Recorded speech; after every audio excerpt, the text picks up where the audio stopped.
is like, how are you qualified to be president? Because I'm good, okay? I'm so good. I know how to do it, okay?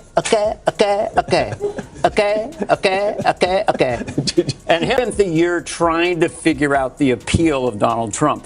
And, he's a blunt force instrument. So, like, if your cause was global warming and you're going to the conference, who would you rather have with you than Donald Trump? Because he'd be like, you stupid countries, okay? You're very, very stupid, okay?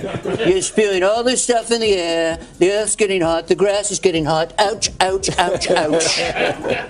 I will be so good with global warming. I'll solve global warming. I'll make CO2 pay for it. I can promise you that.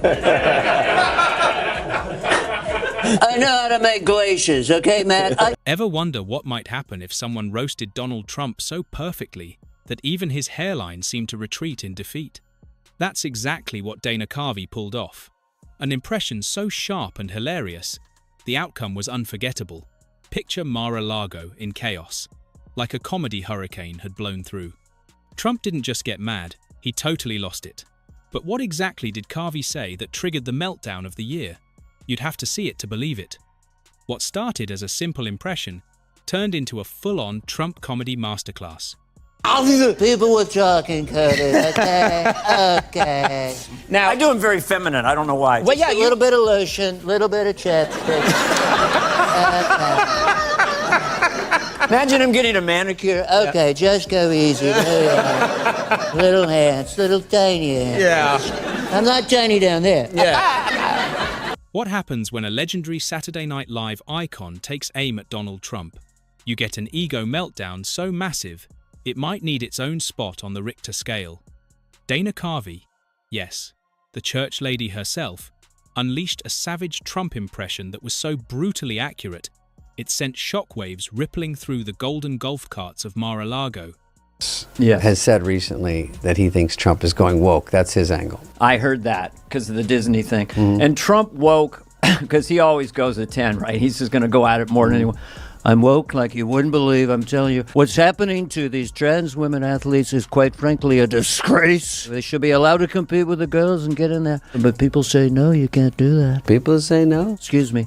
And I don't care if they're 6'3" with their hands and feet are like giant flippers. You got to put them in the pool. They got feet like kangaroos. It looks like they're wearing jet skis when they're walking around. These are 4-footers. Push them in the pool. Put them in the pool. Trump took him down so fast, he just went, Jeb, you're a low energy individual, okay? You're very tired. You're very tired. You're very, very tired. You're tired.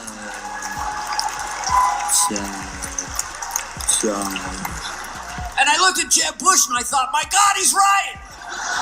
Imagine a parody of Trump so spot on, so savage, it didn't just mimic him, it carved into his ego like a sarcastic Thanksgiving turkey. Dana Carvey, long known for his iconic George H.W. Bush impressions, decided to wade into Trump territory, and he didn't hold back. Appearing on a podcast with his signature blend of relaxed chaos, Carvey delivered a takedown that was part stand-up, part psychological dissection, and 100% satire. It wasn't just an impression, it was an autopsy with punchlines. Trump is the impression of the year. Right. You're one of the great impressionists. How are you going to evolve this Trump impression? I don't what do you know think's going to happen with it? I don't know what to do with it. I don't know where it's going. I keep discovering hooks. I could promise you that. I could tell you that. They're friends of mine. Okay. I figure if he starts World War III, we'll be in our bunkers. He'll still be selling us on closed circuit TV. We had a fabulous nuclear war. It was fabulous. Tremendous nuclear war. Your bunkers are terrific. Your bunkers are fabulous. The Chinese bunkers are a disaster. They're a disaster. Okay. Carvey nailed it. The rhythm, the over-the-top bragging, the bizarre word salad that somehow always loops back to, everyone loves me, I'm the greatest. Believe me, he didn't just mimic Trump's voice. He channeled the essence of a man who once said, "Some people say I'm better than Lincoln. Not many know that. But it's true. You could practically smell the bronzer and the Diet Coke wafting off the impression. It wasn't just funny, it was eerily accurate. Trump You've obviously... Everyone's doing it. Everyone's doing Trump. And the thing Right. is, you like to find the rhythm of the guy and the little ticks The that little, they have. many people, excuse me, many people, excuse me, many people, excuse me, many, you're gonna be happy, you're gonna be happy, like, you know, happy, you're gonna be, excuse me, many people, excuse me, you're gonna be happy, I know a lot of happy. It's a symphony of madness, aren't you? If you're enjoying this, go ahead and hit that subscribe button. You won't want to miss what comes next. Now, Trump usually brushes off this kind of satire with his usual wave of denial, but this time, it hit a nerve. Sources inside the Florida fortress of fragile egos say he wasn't just annoyed, he was seething. One aide reportedly overheard him muttering, "Dana? Washed up? Never funny? Depressed." Which is rich coming from a guy who once tried to sell steaks at Sharper Image. The announcement is so funny to me. Yeah. Let me tell you, I'm going to be saying something very soon. We're going to say it, and we're going to do it, and we want to do it, and we're going to say things like you wouldn't believe. And many people say they don't want to see it, they don't like that, but we're going to do it anyway. We're going to do it. The thing is, this wasn't just some throwaway line on a talk show or a filler in a late-night monologue. Dana Carvey didn't just impersonate Trump, he absolutely dismantled him. This was calculated comedy. Intentional. A surgical strike wrapped in an orange-hued, ego-inflated costume. With razor-sharp precision, Carvey honed in on every bizarre quirk of Trump's persona, from the over-the-top self-praise to the ADHD-style tangents mid-sentence. He didn't soften the blow, he launched it straight into hilarious oblivion. We're talking about tariffs, but did you know I got more votes than anyone else wearing red ties? That's the flavor. Carvey had him pegged, and it was both scathing and hilarious, like holding up a funhouse mirror that spits insults back at you, but somehow less orange. Wearing oversized suits and sporting spray tans that scream midlife identity crisis, Trump's persona was ripe for parody. And TikTok took the bait. Users lip-synced Carvey's impression in side-splitting split-screen videos. In the comments, Gen Z didn't just laugh, they dropped a comedy nuke and walked away with the remote. Spent the year trying to figure out the appeal of Donald Trump. And, you know, he's a blunt force instrument. So, like, if your cause was global warming and you're going to the conference, who would you rather have with you than Donald Trump? Because he'd be like, you know, you stupid countries, okay? You're very, very stupid, okay? You're spewing all this stuff in the air. The earth's getting hot. The grass is getting hot. Ouch, ouch, ouch, ouch. I will be so good with global warming. I'll solve global warming. I'll make CO2 pay for it. I can promise you that. I know how to make glaciers, okay, Matt? What made this takedown so brutal wasn't just the jokes, it was the truth behind them. Dana Carvey didn't create a caricature of Trump. He simply amplified what was already absurd. That's what stung. It was like Trump staring into a funhouse mirror and realizing, it's not distorted. This is how people actually see me. And if there's one thing Trump can't stomach, it's being the punchline. But Carvey didn't just embarrass Trump in front of millions, he reminded everyone that satire still matters. In a world swirling with indictments, investigations, and non-stop political drama, sometimes it only takes a perfectly tuned impression to expose a fragile ego. And in Trump's case, that ego got grilled to a medium rare, served up with a generous side of public humiliation. It wasn't a good day for Donald Trump. Bad days come in all shapes. But this one? This was a meltdown so thermonuclear. Chernobyl would have looked like a cozy bonfire in comparison.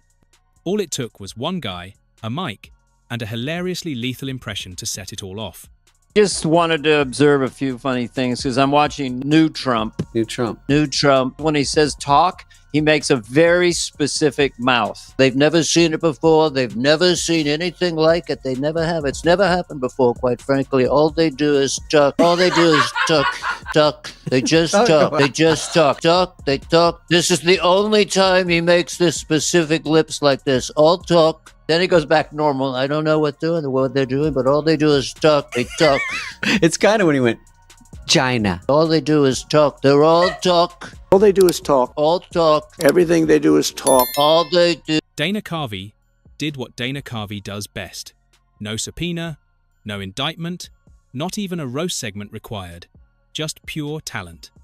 A member of Saturday Night Live royalty, and the human Swiss Army knife of celebrity impressions, Carvey tore through Trump's ego faster than a lawyer through hush money paperwork. And then, boom, the spray tan went nuclear. The thinnest-skinned billionaire, this side of a soap bubble, couldn't handle a perfectly timed joke. You'd think someone who spent more time in front of cameras than a Kardashian on a Red Bull binge would have developed at least a millimeter of resilience. But no. OrangeCon was reportedly so shaken that Mar-a-Lago staff were once again tasked with hiding the ketchup bottles.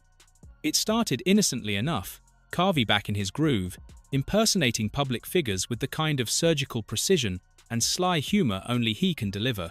But this Trump impression, it wasn't just playful parody. Carvey went full throttle, painting Trump as a bizarre hybrid of game show host, used car salesman, and perpetually disappointed father figure. Watching it felt like seeing your childhood clown go rogue, tearing off the wig and revealing the circus for what it really is, a chaotic, glitter-covered disaster powered by ego, Diet Coke, and delusion. Frankly, let me tell you, you're going to be seeing a lot of it. That I can tell you. I mean, when you look at it and you look, it didn't work out so great for so many of these people, and you're seeing it all over the place. Many people are saying, we're not those people. We don't do that, okay? So you look at what they're doing, you look at all of it, and people are very disappointed like you wouldn't believe, because it's a terrible deal, really a bad deal. And we're going to be doing something very soon, and you're going to be happy. You're going to be seeing a lot of it.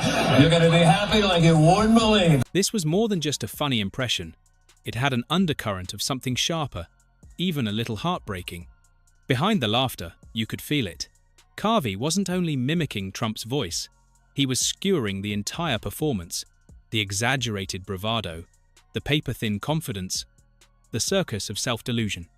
Trump, of course, might not have caught it live, but word definitely got to him. After all, this is a man who has the confidence of someone who can't spell honor without autocorrect and still gets it wrong. Anything above a second-grade reading level is probably pre-filtered by staffers with a thesaurus and a fire extinguisher. Still, when the clip started making rounds faster than his indictments, you could practically hear the steam hissing from Mar-a-Lago. It might have been the most intelligent takedown he's faced all year. And yet, the man who once tried to buy Greenland couldn't handle a few minutes of brilliantly crafted satire. According to sources close to Trump, those still trying to keep their jobs, he didn't take it well. Apparently, he dismissed Carvey as washed up and irrelevant, which is quite something coming from someone who once held a press conference in a parking lot next to a landscaping company. As for Trump's response, predictably clumsy, like a broken Siri screaming into a gold-plated void. Sophisticated, it was not. Feel like you're going crazy with all the voices in your head? Yes. Yeah. No, I don't. I mean, I'm coming on to him. I mean, I'm still having fun with Trump. I did love the jokes. I mean, Trump teasing what he's going to do and he's not making the announcement is so funny to me. Yeah. Let me tell you, I'm going to be saying something very soon. We're going to say it, and we're going to do it, and we want to do it, and we're going to say things like you wouldn't believe. And many people say they don't want to see it. They don't like that, but we're going to do it anyway. We're going to do it. He has full arguments with himself. I know. I love to live in that. The best part? Trump has a long history of losing his mind when comedians make fun of him.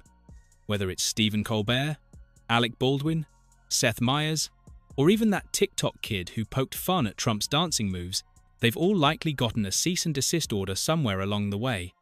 It's like clockwork. Say something remotely critical, and if it gets a laugh, prepare for a full-blown tantrum. What's remarkable about Carvey, though, is that he didn't even go for the jugular. He didn't mention the 4 indictments, the hush money, or the mysteriously misplaced classified documents stashed next to the golf trophies. No, Carvey didn't even touch on any of that. Instead, he simply imitated the tone, cadence, and absurd sense of self-importance that has, for better or worse, become Trump's signature. It's like he just opened the door to Trump's inflated ego and let the world watch it deflate in real time. And here's what really makes it all so satisfying. Political hacking isn't Dana Carvey's thing. He's not a foot soldier for any party. He's a comedian. His entire brand is about poking fun at everyone, from presidents to plumbers. So, for Trump to be so rattled by a joke, from someone whose entire career thrives on ridiculing everyone equally, that says more about Trump than it does about Carvey. And the fact that he broke down over a single, insignificant joke? Well, that speaks volumes about just how fragile his ego really is. Trump's there, he's got the tie, and then Elon is up there talking, right? And I don't really do it yet, but I'm working on it. We got to go to Mars. We're going to Mars. And, because we can't sustain life on planet Earth. We got to go to Mars. This is going to be really cool. Okay?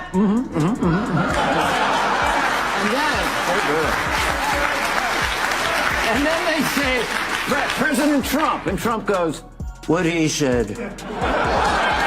What he said. He's a smart cookie. He's a tough cookie. He's a cookie monster. This one, he's smart. Everybody talks about it. He's like a shit so hard. Excuse me. The truth is, it wasn't the impression itself that sent Trump into orbit. It was the precision. Carvey's take wasn't just a caricature.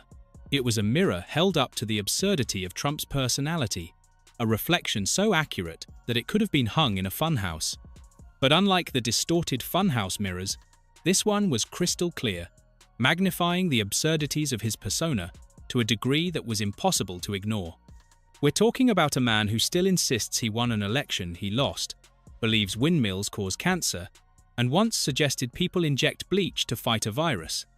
And yet, despite owning more properties than Monopoly, he truly sees himself as the most persecuted individual on the planet.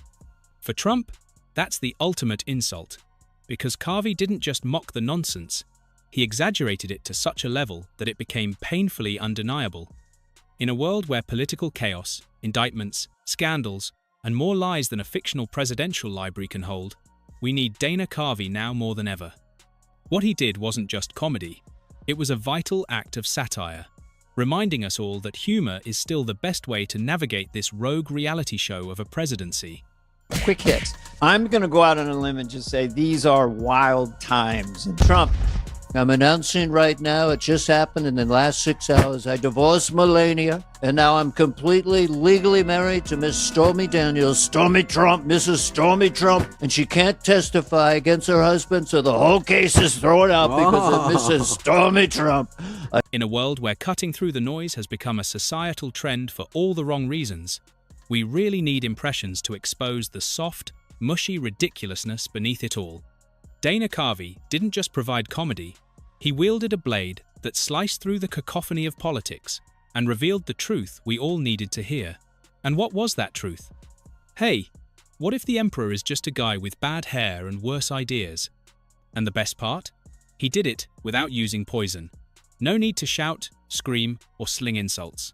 All Carvey had to do was hold up a humorous mirror, and Trump's image did the rest of the talking.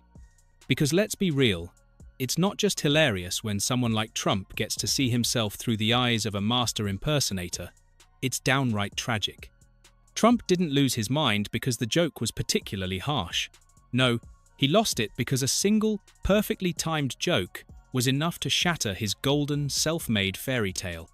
Carvey, undoubtedly laughing to himself somewhere, knew exactly what he was doing. Instead of just making a point, he launched a humorous cruise missile right into the heart of an ego that has been begging for deflation. And the best part? He didn't even break a sweat.